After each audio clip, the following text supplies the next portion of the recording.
이른 아침 서울대병원 신장내과 병동에는 소독약 냄새와 함께 하루가 시작됩니다. 7층 병실 712호에서 순애는 창밖을 바라보며 깊은 한숨을 내쉬었어요. 이른을 넘긴 나이에 심장병까지 겹쳐 투석을 받아야 하는 몸이 되니 하루하루가 그저 견디는 시간일 뿐이었죠. 어머니, 오늘 컨디션은 어떠세요? 문을 열고 들어온 선영의 목소리는 언제나 다정했습니다. 39살의 며느리는 이른 새벽부터 나와 어머니 곁을 지켰어요. 손에는 따뜻한 미역국이 담긴 보온통을 들고 있었죠. 아이고, 선영아. 또 이렇게 일찍 나왔니? 정우는 아직 집에서 자고 있어요. 어제 야근하느라 늦게 들어왔거든요. 순애는 고개를 끄덕였지만 마음 한구석이 씁쓸했어요. 45살이 된 아들 정우는 건설회사 부장으로 일하며 바쁘다는 핑계로 병원에 자주 오지 못했거든요. 대신 며느리 선영이 거의 매일같이 병실을 지키고 있었죠. 어머니, 아침 드시고 투석 받으러 가야죠. 오늘도 제가 모시고 갈게요. 선영은 능숙하게 순애의 식사를 도왔습니다. 숟가락을 입에 갖다 대고 물컵을 기울여주고 심지어 등까지 토닥여줬어요. 지나가던 간호사들이 감탄하며 속삭였죠. 정말 천사 같은 며느리네요. 요즘 저런 며느리 보기 힘든데. 맞아요. 친딸도 저렇게 못할걸요? 하지만 병실 복도 한 구석에서는 다른 목소리들이 들렸습니다. 순애의 시누이들이 모여 수군거리고 있었어요. 언니, 저 며느리 좀 이상하지 않니? 너무 과하다 싶어. 그러게 말이야. 저렇게까지 애쓰는 며느리 처음 보네. 뭔가 꿍꿍이가 있는 것 같아. 혹시 재산 때문에 그러는 거 아닐까? 언니가 시골에 땅 좀 있다고 했잖아. 순애는 침대에 누운 채로도 그 소리들이 귓가에 맴돌았어요. 마음 깊숙한 곳에서 불안감이 스멀스멀 올라왔죠. 충청도 고향에 있는 조상 대대로 내려온 땅 말이에요. 아무도 모른다고 생각했는데 혹시 며느리가 알고 있는 건 아닐까요? 어머니, 무슨 생각하세요? 얼굴이 어두워 보이는데. 선영이 걱정스럽게 물었어요. 그 표정은 너무나 진실해 보였죠. 아니야, 괜찮다. 그냥 몸이 좀 무거워서 그래. 순애는 애써 미소를 지으며 대답했어요. 하지만 마음속으로는 계속 의심의 씨앗이 자라고 있었죠. 투석실로 가는 길, 선영은 휠체어를 밀어주며 다른 보호자들과 인사를 나눴어요. 모든 사람들이 선영을 칭찬했죠. 정말 효부시네요. 시어머니를 저렇게 극진히 모시다니. 우리 며느리도 저분 절반만 따라했으면 좋겠어요. 순애는 그런 칭찬을 들을 때마다 복잡한 기분이 들었어요. 고맙기도 하고 동시에 왠지 불편하기도 했거든요. 특히 며느리가 병원 서류들을 너무 적극적으로 챙기는 모습을 볼 때면 더욱 그랬죠. 어머니, 오늘 투석 끝나고 담당 의사 선생님이 면담하자고 하시던데 제가 같이 들어가도 될까요? 응, 그래도 되지. 순애는 고개를 끄덕였지만 속으로는 의문이 들었어요. 며느리가 왜 이렇게 모든 일에 관여하려고 할까요? 정우가 바빠서 오지 못한다고는 하지만 이상하게 중요한 순간마다 선영만 있는 것 같았어요. 투석을 받으며 순애는 천장을 바라보았어요. 기계의 단조로운 소리가 반복되는 가운데 고향의 그 넓은 논밭이 떠올랐죠. 할아버지 때부터 지켜온 그 땅. 언젠가는 정우에게 물려줄 생각이었는데 지금은 왠지 불안했어요. 내가 숨겨둔 땅. 혹시 알게 된 건 아닐까? 순애의 가슴 속에서 심장이 불규칙하게 뛰기 시작했습니다. 사흘 후 순애는 오후 투석을 마치고 병실로 돌아가는 길이었어요. 복도 끝 화장실에서 용변을 본 후 휠체어에서 일어서려다가 어지러움을 느꼈죠.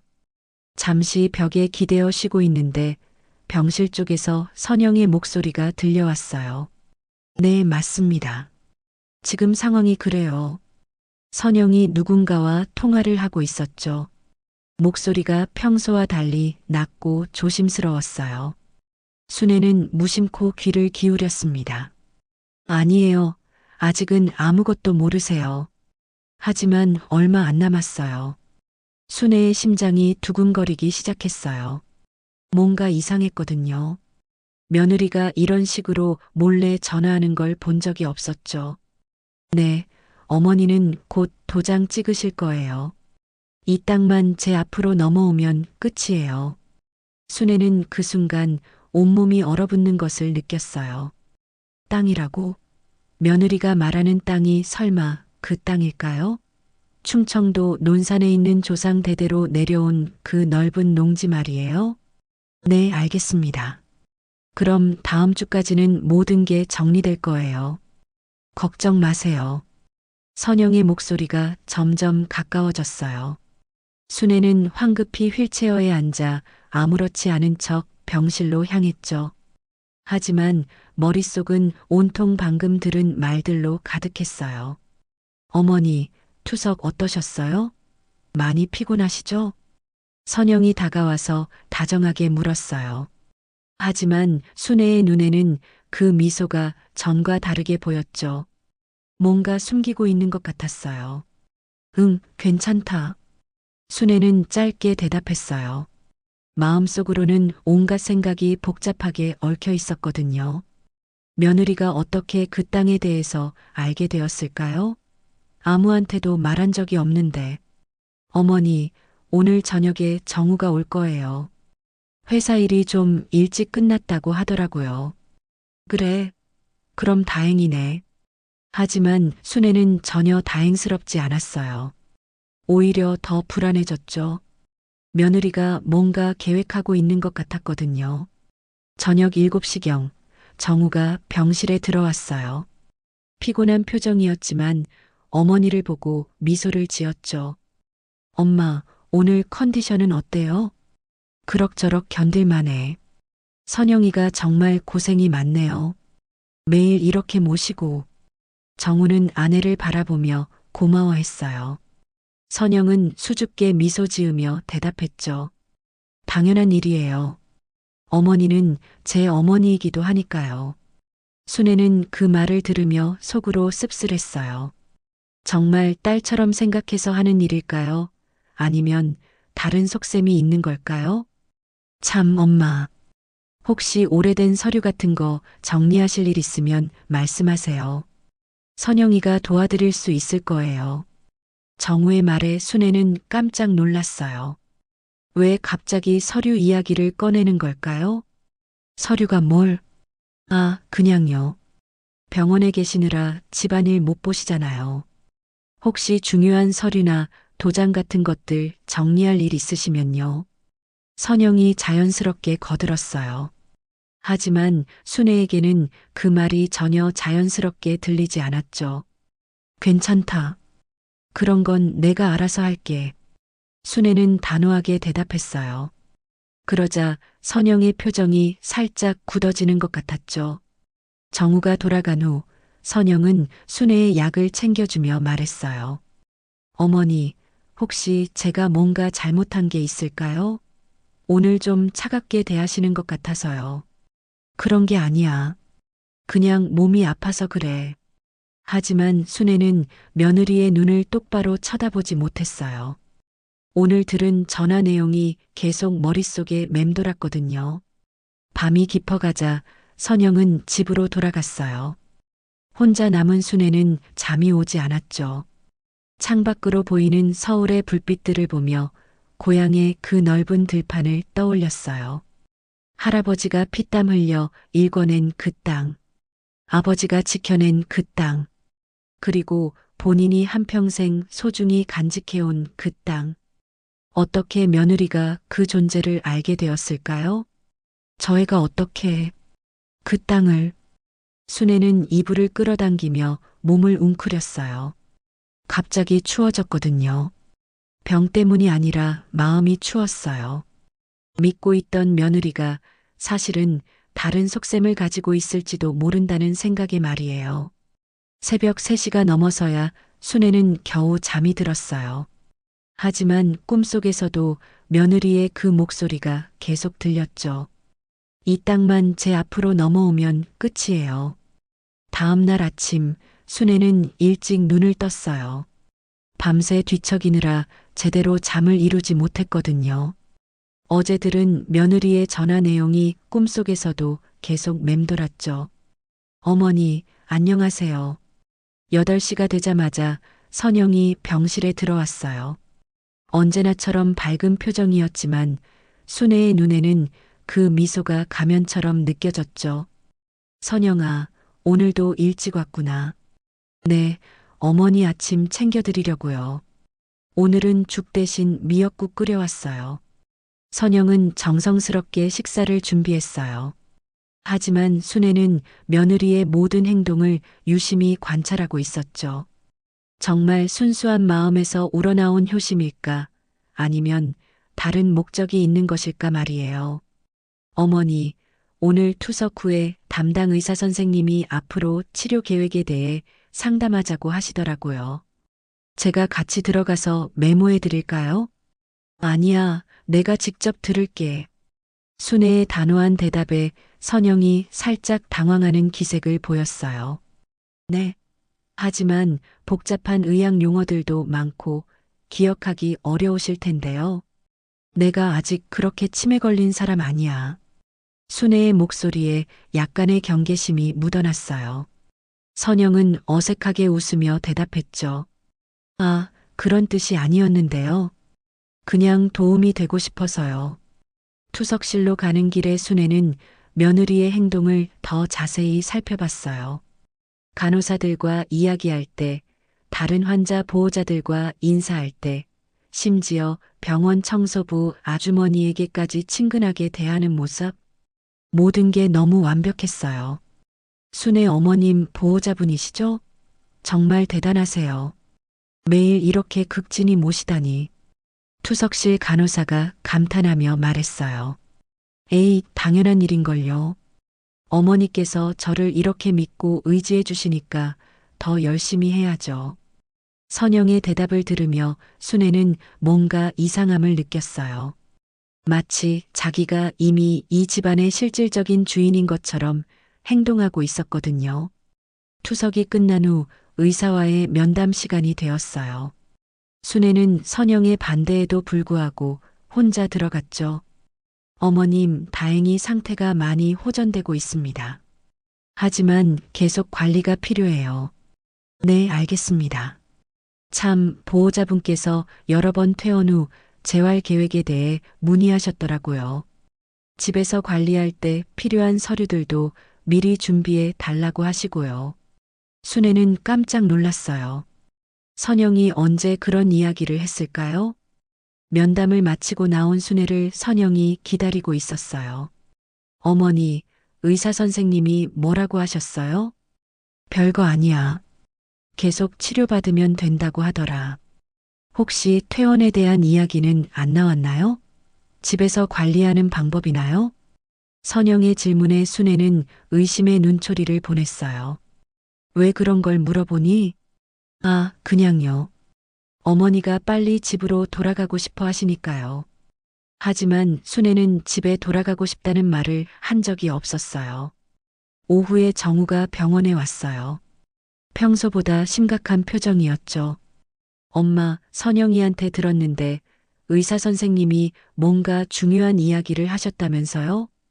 그런 거 없었는데? 누가 그런 소리 했니? 선영이가 그러던데요. 엄마가 혼자 면담실에 들어가서 중요한 이야기를 놓쳤을 수도 있다고요. 순애는 화가 났어요. 며느리가 아들에게 거짓말을 한 것이었죠. 정우야, 내 와이프가 왜 거짓말을 하는지 모르겠다. 의사 선생님은 별다른 이야기 안 하셨어. 엄마, 선영이가 거짓말할 이유가 없잖아요. 그냥 엄마 걱정되어서 그런 거겠죠. 정우는 오히려 어머니를 탓하는 듯한 말투였어요. 엄마, 선영이가 없었으면 어떻게 버티셨겠어요? 너무 의심하지 마세요. 그 말을 듣는 순간 순애는 절망감을 느꼈어요. 아들마저 며느리 편에 서 있었거든요. 저녁이 되자 선영은 순애에게 다가왔어요. 어머니, 혹시 제가 실수한 게 있나요? 정우 오빠가 어머니께서 저를 의심하신다고 하더라고요. 의심할 게 뭐가 있겠니? 순애는 냉정하게 대답했어요. 하지만 마음속으로는 다짐하고 있었죠. 이제 내가 직접 내 딸과 내 아들을 지켜야 해. 그날 밤 선영이 돌아간 후 순애는 창밖을 바라보며 생각에 잠겼어요. 며느리가 정확히 무엇을 노리고 있는지 알아내야 했어요. 그리고 그것을 막을 방법을 찾아야 했죠. 침대 옆 서랍에서 오래된 수첩을 꺼냈어요. 그 안에는 고향 땅에 대한 정보들이 적혀 있었죠. 지적도번, 평수, 그리고 가장 중요한 것은 그 땅이 이미 몇 년 전에 법무법인을 통해 신탁 처리되어 있다는 사실이었어요. 다행히 내가 미리 준비해뒀구나. 하지만 며느리가 이것까지 알고 있을까요? 순애는 불안한 마음을 감출 수 없었어요. 새벽이 되어서야 순애는 잠이 들었어요. 하지만 꿈속에서도 며느리와의 전쟁은 계속되었죠. 일주일이 지났어요. 순애는 며느리의 행동을 더욱 주의 깊게 관찰하고 있었죠. 그리고 점점 이상한 점들을 발견하기 시작했어요. 어머니, 오늘 투석 시간이 조금 바뀌었다고 하네요. 오후 3시 대신 5시로요. 선영이 아침 일찍 와서 말했어요. 하지만 순애는 어제 간호사에게서 시간 변경 이야기를 들은 적이 없었거든요. 누가 그렇게 바꿨다고 했니? 간호사실에서 연락 왔어요. 기계 정비 때문에 시간을 늦춰야 한다고요. 순애는 의심스러웠지만 일단 따르기로 했어요. 하지만 정작 투석실에 가보니 기계 정비는 없었고 원래 시간에 투석을 받을 수 있었죠. 이상하네요. 분명히 연락을 받았는데요. 선영이 당황하는 척했지만 순애는 이것이 우연이 아니라는 것을 직감했어요. 며칠 후에는 더 심각한 일이 벌어졌어요. 순애가 화장실에 다녀온 사이 침대 옆 서랍이 살짝 열려 있었거든요. 선영아, 혹시 내 서랍 열었니? 아니요, 어머니. 왜요? 선영은 태연하게 대답했지만 순애는 분명히 서랍을 잠가뒀다는 것을 기억하고 있었어요. 그 안에는 도장과 중요한 서류들이 들어 있었거든요. 그날 밤 순애는 몰래 서랍을 확인해 봤어요. 도장은 그대로 있었지만 위치가 미묘하게 달랐죠. 그리고 서류 몇 장이 살짝 구겨져 있었어요. 설마 도장을 가져다 뭔가 했나? 순애는 소름이 돋았어요. 다음 날 더욱 충격적인 일이 벌어졌어요. 투석을 받던 중 갑자기 기계에서 경고음이 났거든요. 간호사들이 급히 달려왔고 순애는 어지러움을 느꼈죠. 어머님 괜찮으세요? 혈압이 갑자기 떨어졌네요. 선영 씨, 혹시 어머님이 아침에 드신 약 확인해 주실 수 있나요? 간호사의 요청에 선영이 대답했어요. 네, 평소대로 드셨는데요. 아, 그런데 오늘 아침에 컨디션이 안 좋으시다고 해서 소화제를 하나 더 드시긴 했어요. 순애는 깜짝 놀랐어요. 소화제를 더 먹은 적이 없었거든요. 내가 언제 소화제를 더 먹었니? 어머니, 기억 안 나세요? 아침에 속이 거북하다고 하셔서 제가 드렸는데요. 선영의 말에 간호사들은 고개를 끄덕였어요. 하지만 순애는 분명히 그런 일이 없었다는 것을 알고 있었죠. 며칠 후 순애의 시누이 명자가 병원에 찾아왔어요. 70살이 된 시누이는 평소 직설적인 성격으로 유명했죠. 언니, 나 할 말이 있어. 명자는 선영이 없는 틈을 타서 조용히 말했어요. 언니, 며느리가 시골 부동산 업자들하고 만난다던데. 벌써 매매 얘기까지 나왔다고 하더라. 순애의 얼굴이 하얗게 질렸어요. 누구한테 들었니? 우리 논산 사촌이 봤다고 하더라. 며느리가 낯선 사람들하고 땅 보러 다녔다고. 순애는 손이 덜덜 떨렸어요. 정말로 며느리가 그 땅을 노리고 있었던 거예요. 그런데 언니, 그 땅 처리는 어떻게 해놨어? 혹시 아직 언니 앞으로 되어 있는 거 아니야? 걱정 마. 이미 처리해놨어. 순애는 안도의 한숨을 내쉬었어요. 다행히 몇 년 전에 변호사와 상의해서 신탁 처리를 해둔 것이 현명한 판단이었죠. 명자가 돌아간 후 순애는 혼자 생각에 잠겼어요. 이제 의심이 확신으로 바뀌었죠. 이제는 증거를 잡아야 해. 그날 저녁 정우가 병원에 왔어요. 평소보다 피곤해 보였지만 어머니를 보고 미소를 지었죠. 엄마, 오늘 컨디션은 어때요? 그냥 그래. 순애는 짧게 대답했어요. 아들에게 며느리 이야기를 해봐야 소용없다는 것을 이미 알고 있었거든요. 참, 엄마. 선영이가 그러는데 혹시 옛날 서류 같은 거 정리할 일 있으시면 도와달라고 하던데요. 무슨 서류? 그냥 옛날에 보관해 두신 중요한 서류들이요. 혹시 분실될까봐 걱정된다고 하더라고요.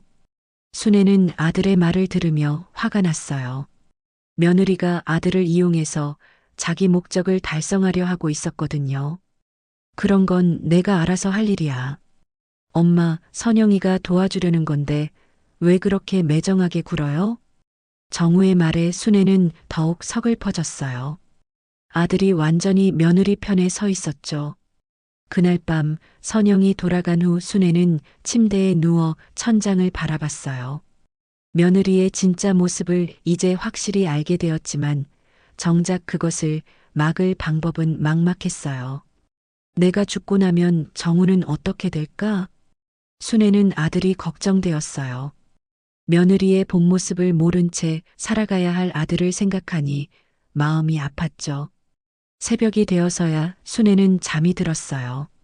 하지만 꿈속에서도 며느리와의 싸움은 계속되었죠.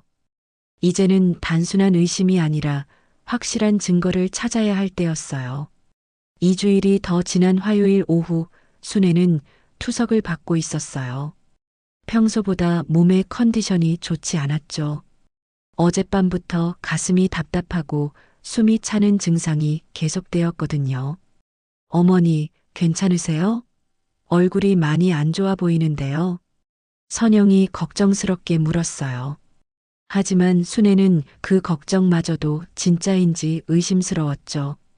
그냥 좀 피곤해서 그래. 투석 기계의 단조로운 소리가 반복되는 가운데 순애는 눈을 감고 있었어요. 그런데 갑자기 가슴에 심한 통증이 몰려왔죠. 아, 아파. 순애가 신음하며 가슴을 움켜잡았어요.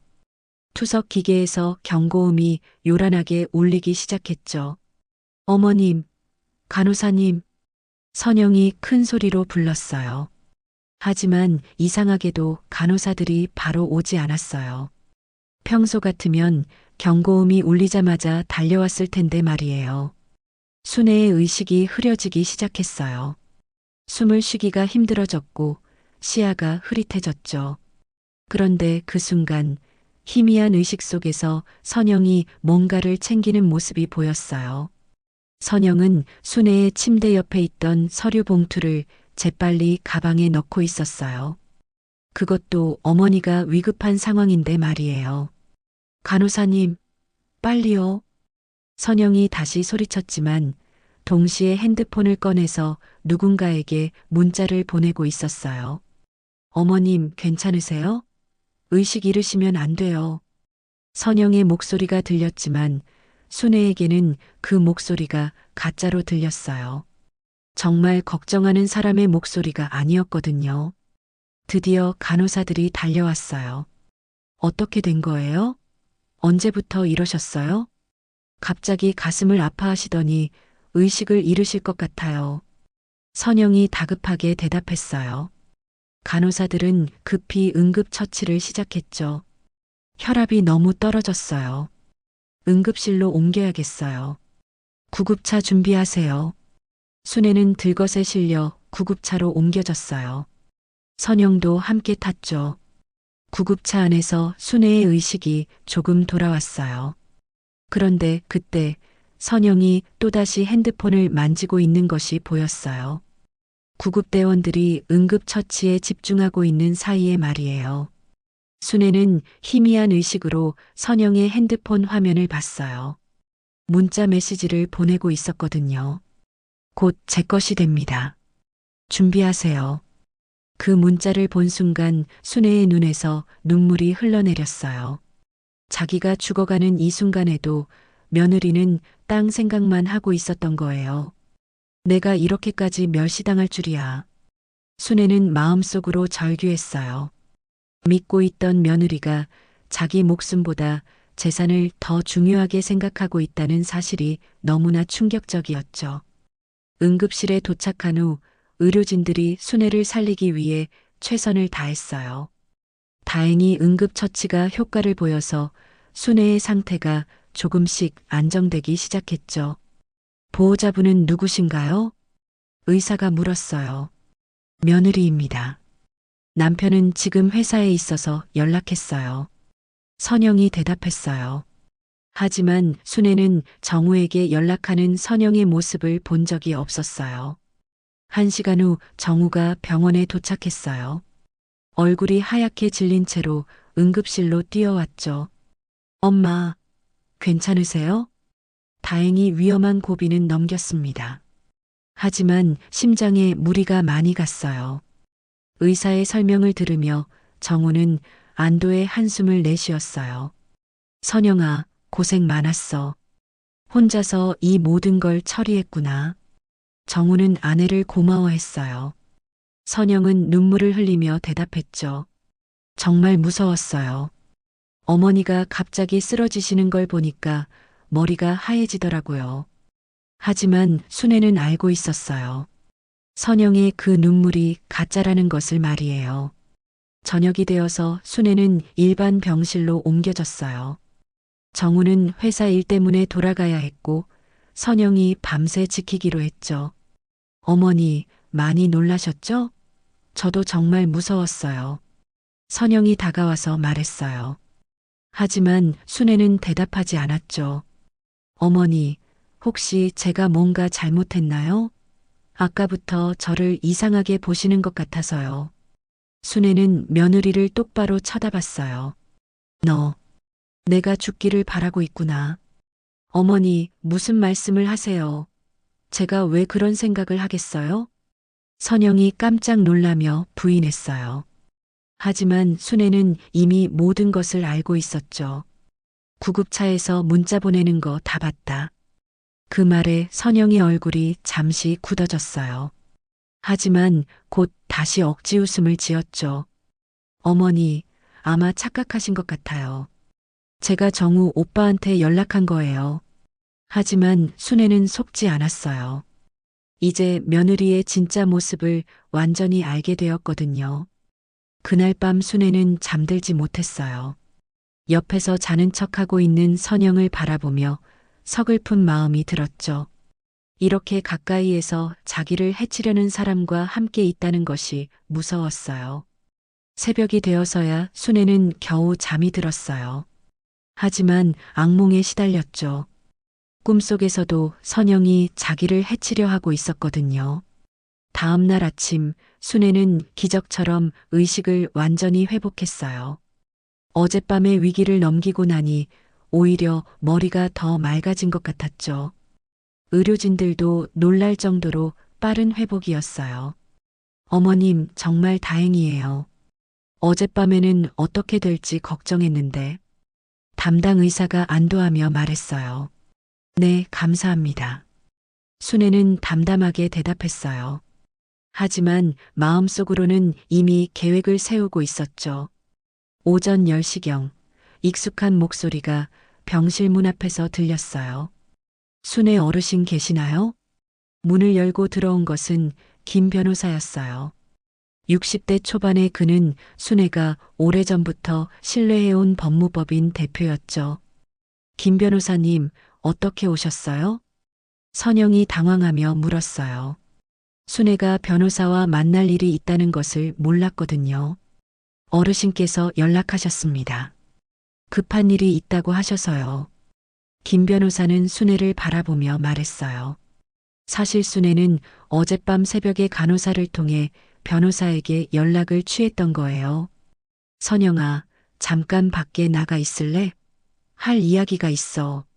순애의 단호한 목소리에 선영은 어쩔 수 없이 병실을 나갔어요. 하지만 문 밖에서 귀를 기울이고 있는 것이 뻔했죠. 어르신 예전에 말씀하신 대로 이미 땅은 신탁 처리되어 있습니다. 며느님은 절대 손댈 수 없습니다. 김 변호사의 말에 순애는 안도의 한숨을 내쉬었어요. 그리고 또 하나 알려드릴 일이 있습니다. 어르신께서 요청하신 대로 병원 측과 협조해서 조사해 봤는데요. 김 변호사는 서류 봉투를 꺼내며 계속했어요. 병원 CCTV에 며느님이 어르신의 서류를 몰래 가져가는 장면이 고스란히 찍혀 있었습니다. 그뿐만 아니라 어르신 도장을 무단으로 사용하려던 흔적도 발견되었고요. 순애의 눈에서 분노의 불꽃이 일었어요. 역시 자기 직감이 맞았던 거예요. 또한 투석 일정을 임의로 조작한 것도 확인되었습니다. 간호사들을 속여서 어르신의 치료에 혼선을 빚게 한 것도요. 김 변호사는 더 충격적인 사실을 알려줬어요. 그리고 가장 심각한 것은 며느님이 어르신 몰래 부동산 업자들과 접촉해서 이미 매매 계약서까지 준비해둔 상태라는 겁니다.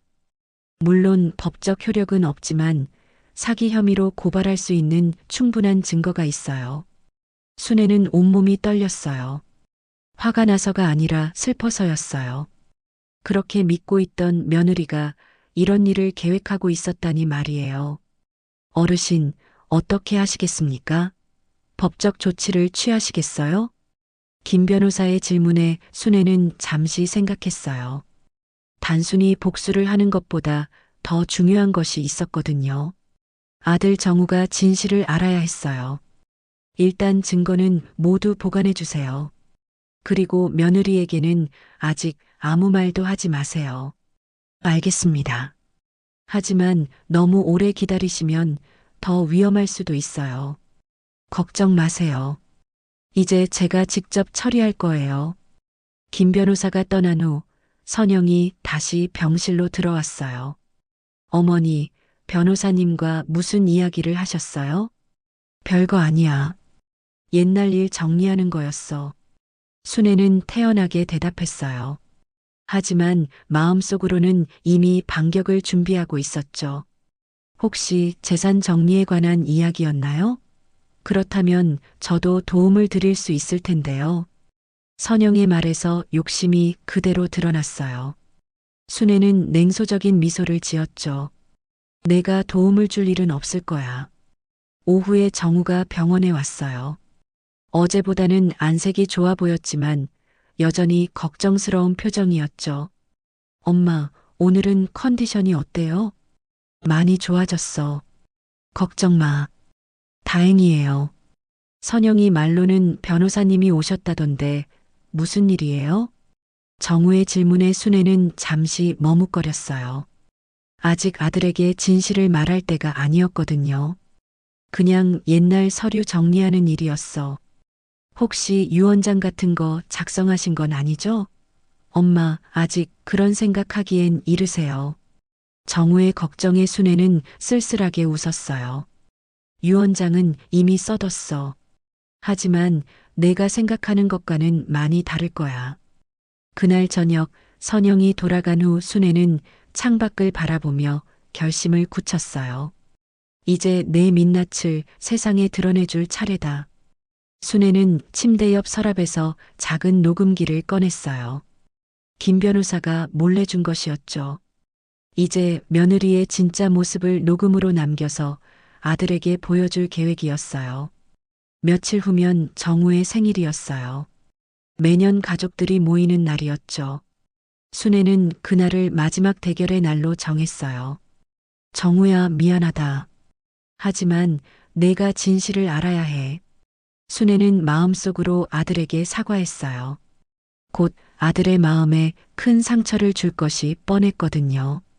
하지만 더 이상 속아서는 안 되었어요. 새벽이 될 때까지 순애는 잠들지 못했어요. 하지만 이번에는 두려움 때문이 아니었어요. 오히려 마음이 편해졌거든요. 드디어 진실을 밝힐 수 있게 되었으니까요. 정우의 46번째 생일이 되었어요. 매년 이날이면 가족들이 모여서 소박하게 생일상을 차렸는데 올해는 병원 회의실을 빌려서 모임을 갖기로 했죠. 순애의 상태를 고려해서 말이에요. 어머니, 오늘 컨디션 괜찮으세요? 무리하지 마시고 일찍 들어가셔도 돼요. 선영이 다정하게 말했어요. 하지만 순애는 이미 마음의 준비를 끝낸 상태였죠. 괜찮다. 오늘은 꼭 끝까지 있어야겠어. 오후 6시 병원 2층 회의실에 가족들이 모였어요. 정우와 선영, 그리고 순애의 시누이들까지 10명 정도가 둘러앉았죠. 형님, 생일 축하드려요. 올해도 건강하게 보내셔야죠. 시동생들이 축하 인사를 건넸어요. 정우는 환하게 웃으며 대답했죠. 고맙습니다. 엄마 병간호하느라 힘든 와중에도 이렇게 모여주셔서. 그런 말 마세요. 선영이가 워낙 잘해주니까 우리는 걱정 없어요. 친척들이 선영을 칭찬했어요. 선영은 수줍게 웃으며 겸손하게 대답했죠. 당연한 일이에요. 어머니는 저에게도 친어머니 같은 분이니까요. 순애는 그 말을 들으며 속으로 냉소했어요. 친어머니라면 이런 식으로 대하겠냐고 말이에요. 생일 케이크를 자르고 식사를 하는 동안에도 화기애애한 분위기가 계속되었어요. 하지만 순애만은 조용히 때를 기다리고 있었죠. 그런데 엄마 요즘 건강이 많이 좋아지신 것 같아요. 퇴원 계획은 어떻게 세우고 계세요? 정우가 물었어요. 그게 말인데 퇴원하기 전에 정리할 일들이 좀 있어. 순애의 말에 모든 사람들이 귀를 기울였어요. 어머니, 무슨 정리할 일이 있으세요? 선영이 관심 있게 물었어요.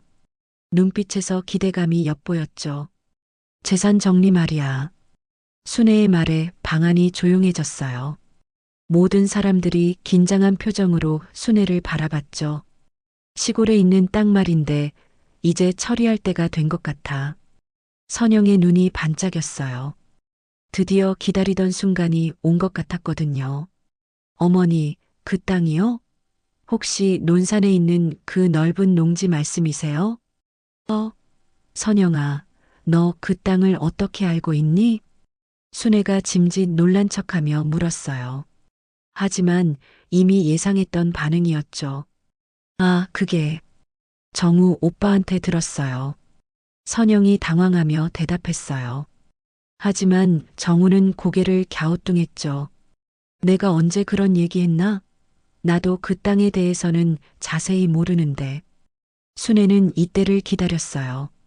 선영이 거짓말을 하는 순간을 모든 사람 앞에서 드러내는 것이었죠. 그럼 선영아, 너는 그 땅을 어떻게 알게 된 거니? 그게. 선영이 말을 더듬었어요. 하지만 곧 침착함을 되찾으며 대답했죠. 어머니께서 예전에 말씀해 주셨잖아요. 내가 언제 그런 말을 했니? 나는 그 땅에 대해 아무한테도 말한 적이 없는데. 순애의 단호한 말에 선영의 얼굴이 하얗게 질렸어요. 어머니, 기억이 안 나시는 건 아니세요? 병원에 계시느라 혼란스러우실 수도 있고요. 선영이 변명하려 했지만 순애는 이미 준비한 카드를 꺼낼 때였어요. 그럼 이것도 내 기억이 틀린 건가?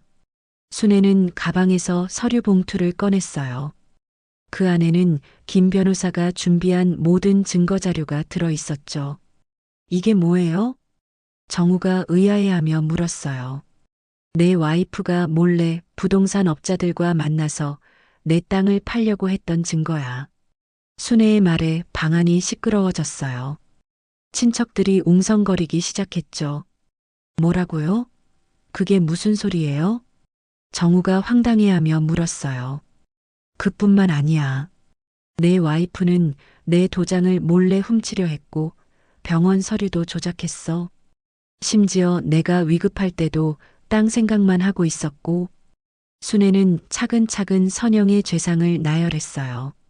엄마, 무슨 말씀을 하시는 거예요? 선영이가 왜 그런 일을 하겠어요? 정우는 여전히 믿지 못하겠다는 표정이었어요. 그때 선영이 갑자기 일어나더니 자신만만하게 말했어요. 어머니, 이제 그만하세요. 어차피 이 땅은 곧 제 것이 될 거예요. 선영은 자신의 가방에서 서류를 꺼냈어요. 이미 어머니도 서명하셨어요. 이 땅은 이제 제 앞으로 넘어왔어요. 모든 사람들이 충격에 빠졌어요. 선영이 갑자기 본색을 드러낸 거였죠. 하지만 순애는 단호하게 맞섰어요. 그건 가짜다. 뭐라고요? 그 서류는 가짜야. 진짜는 이미 신탁으로 넘어갔어. 몇 년 전에 말이야. 순애는 김 변호사가 준비한 신탁 서류를 내밀었어요. 그리고 내가 내 도장을 훔치고 서류를 조작한 증거는 병원 CCTV에 다 남아 있어. 선영의 얼굴이 일그러졌어요. 안 돼. 그럴 리가 없어요. 또한 내가 부동산 업자들과 만나서 매매 계약을 준비한 것도 다 증거가 있어. 정우는 충격과 분노에 휩싸여 아내를 바라봤어요. 여보, 이게 정말이야? 넌 도대체 누구야?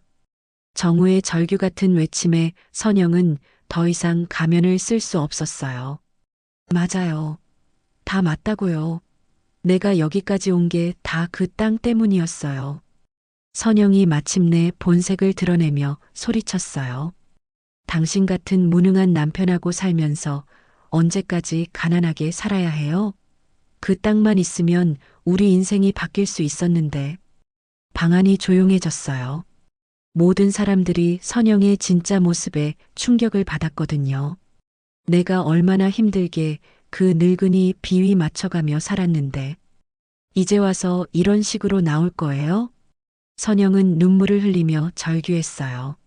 하지만 그 눈물마저도 분노와 절망의 눈물일 뿐이었죠. 정우는 무너진 표정으로 아내를 바라봤어요. 선영아, 정말 이게 내 진심이었어? 순애는 아들의 상처받은 모습을 보며 마음이 아팠지만 이제는 더 이상 숨길 수 없었어요. 정우야, 미안하다. 하지만 내가 알아야 했어. 그날 이후 모든 것이 급속도로 변했어요. 선영은 결국 사기 미수와 문서 위조, 그리고 노인 학대 혐의로 법적 처벌을 받게 되었죠. 김 변호사의 도움으로 모든 증거가 법정에 제출되었고 선영은 집행유예 2년의 판결을 받았어요. 어머니, 정말 죄송합니다. 선영은 마지막 날 병실을 찾아와 무릎을 꿇고 사죄했어요.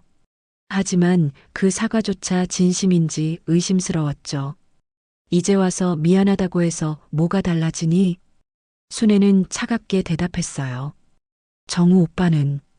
정우 오빠는 어떻게 지내세요? 그건 내가 걱정할 일이 아니야. 선영은 결국 짐을 싸서 집을 떠났어요. 어디로 갔는지는 아무도 몰랐죠. 다만 이혼 서류만 남기고 사라졌을 뿐이었어요. 정우는 충격에서 헤어나오지 못했어요. 7년 동안 함께 살았던 아내가 사실은 자기를 이용해 왔다는 사실을 받아들이기 힘들었거든요. 엄마, 제가 정말 바보였나 봐요. 어느 날 저녁 정우가 어머니 병실에 와서 무릎을 꿇었어요. 눈에는 눈물이 가득했죠. 엄마가 아무리 말해도 저는 선영이만 믿고 엄마를 의심했잖아요. 순애는 아들의 머리를 쓰다듬었어요. 화가 났지만 동시에 마음이 아팠거든요. 정우야, 내 잘못이 아니야. 사람을 믿는 게 잘못은 아니거든. 하지만 엄마를 그렇게 힘들게 했는데요. 이제 알았으니 됐어. 앞으로는 더 조심하면 되는 거야. 순애는 아들을 용서했어요. 하지만 마음의 상처가 완전히 아무는 데는 시간이 필요했죠. 몇 주가 지나면서 정우는 조금씩 일상을 회복해 나갔어요. 회사 일도 예전처럼 열심히 하고 어머니 병간호도 직접 하기 시작했죠. 엄마, 오늘 투석 어떠셨어요? 괜찮았어. 내가 데려다줘서 마음이 편했지. 앞으로는 제가 계속 모실게요. 더 이상 다른 사람한테 맡기지 않을게요. 정우는 자신의 잘못을 만회하려고 노력했어요. 하지만 순애는 아들이 너무 자책하지 않기를 바랐죠. 가을이 되었어요. 순애의 건강도 많이 좋아져서 퇴원을 앞두고 있었죠. 의사들도 놀랄 정도로 빠른 회복이었어요. 어머님, 정말 기적 같아요. 몇 달 전 응급실에 오셨을 때를 생각하면 말이에요. 담당 의사가 감탄하며 말했어요. 마음의 짐을 덜어내니까 몸도 좋아지는 것 같아요. 순애는 환하게 웃으며 대답했어요. 정말로 그 말이 맞았어요. 며느리에 대한 의심과 불안에서 벗어나니 몸과 마음이 모두 가벼워졌거든요. 퇴원하는 날 정우가 어머니를 모시고 고향에 다녀오자고 했어요. 엄마, 논산 땅 한번 보러 가실래요? 오랜만에 고향 공기도 마시고요. 그래, 한번 가보자. 순애와 정우는 함께 고향으로 향했어요. 가을 들판이 황금빛으로 물든 논산의 풍경은 여전히 아름다웠죠. 와, 정말 넓네요. 이런 땅이 있는 줄 몰랐어요. 정우가 감탄하며 말했어요. 할아버지 때부터 우리 집안이 지켜온 땅이야. 언젠가는 내 것이 되겠지. 엄마, 저는 이 땅이 필요 없어요. 그냥 엄마가 편하게 쓰세요. 정우의 말에 순애는 뿌듯했어요. 아들이 정말로 변했다는 것을 느낄 수 있었거든요. 하지만 기억해둬라. 재산은 목숨보다 무겁지 않다는 것을 말이야. 순애는 아들에게 인생의 교훈을 전해줬어요. 그리고 욕심은 목숨보다 빨리 사람을 죽인다는 것도. 정우는 고개를 끄덕이며 어머니의 말을 마음에 새겼어요. 저녁이 되어 서울로 돌아오는 길에 정우가 물었어요. 엄마, 정말 선영이를 용서하실 수 있어요?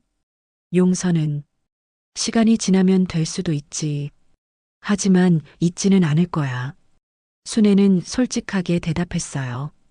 사람은 한 번 배신당하면 다시 믿기 어려워. 하지만 미워하며 사는 것도 피곤한 일이거든. 겨울이 왔어요.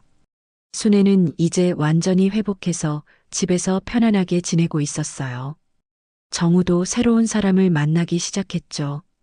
이번에는 정말 착하고 순수한 여자였어요. 엄마, 소개해드릴 분이 있어요. 어느 날 정우가 수줍게 말했어요. 그래, 어떤 사람인데?